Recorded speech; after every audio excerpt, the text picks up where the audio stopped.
കോടതി ഇന്ന് അനുവദിച്ചിട്ടില്ല. അതിൽ ഞങ്ങൾ സാറ്റിസ്ഫൈഡ് അല്ല.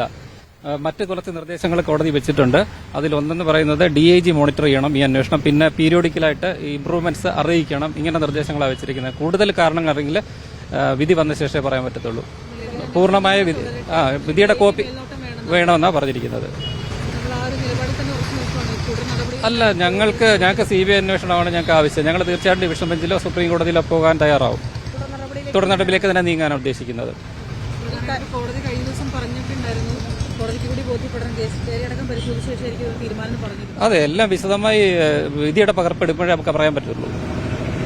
ഹൈക്കോടതി ബോധിപ്പിക്കാൻ കഴിഞ്ഞു. അല്ല, നമ്മൾ നന്നായി തന്നെ അവതരിപ്പിച്ചിട്ടുണ്ട്. നമുക്ക് പറയാനുള്ളതെല്ലാം ഹൈലൈറ്റ് ചെയ്ത് തന്നെ നമ്മുടെ ഡോക്യുമെന്റ് അവതരിപ്പിച്ചിട്ടുണ്ടായിരുന്നു. പിന്നെ ഇനി വിധി പഠിച്ച ശേഷം ഞങ്ങൾ തീരുമാനിക്കുന്നതായിരിക്കും. ഇവിടെ ഇപ്പോൾ ഒരു മുതിർന്ന പോലീസ് ഉദ്യോഗസ്ഥന്റെ മേൽനോട്ടം കൂടി വേണമെന്നാണ് ഹൈക്കോടതി പറഞ്ഞിരിക്കുന്നത്.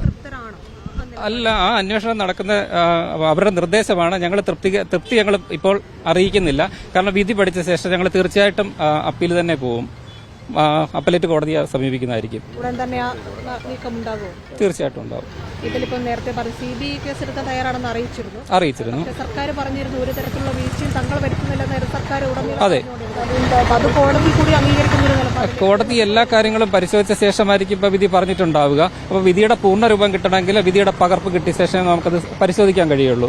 പ്രധാനപ്പെട്ട ഒരു കാര്യം, ഫോറൻസിക് വിദഗ്ധരടക്കം സർക്കാർ നിർദ്ദേശം നൽകിയിരിക്കുന്നത് ഒരു ഹാങ് തന്നെ, മർഡർ തന്നെയാണ്. അതെ, മർഡർ അല്ല, ഹാങ് തന്നെയാണ്. അപ്പോൾ ആ രീതിയിൽ പിന്നെ എങ്ങനെയാണ് കൂടുതൽ കാര്യം ബോധിപ്പിക്കാൻ കഴിയുന്നത്? നമുക്കിത് എല്ലാം പറയാൻ നമ്മൾ ഓൾറെഡി പറഞ്ഞിട്ടുള്ളതാണ്. ഇതിനകത്തെ ഡിഫക്റ്റുകളെല്ലാം പോസ്റ്റ്മോർട്ടത്തിലെയും അതുപോലെ ഇൻക്വസ്റ്റിലെയും ഡിഫക്റ്റുകളെല്ലാം നമ്മൾ അവതരിപ്പിച്ചിട്ടുള്ളതാണ്.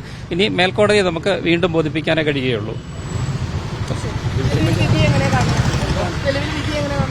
സംതൃപ്തമല്ല. ഞാൻ പ്രതീക്ഷിക്കാത്ത വിധിയായിപ്പോയി. അപ്പീൽ നൽകാൻ തന്നെ തീരുമാനം.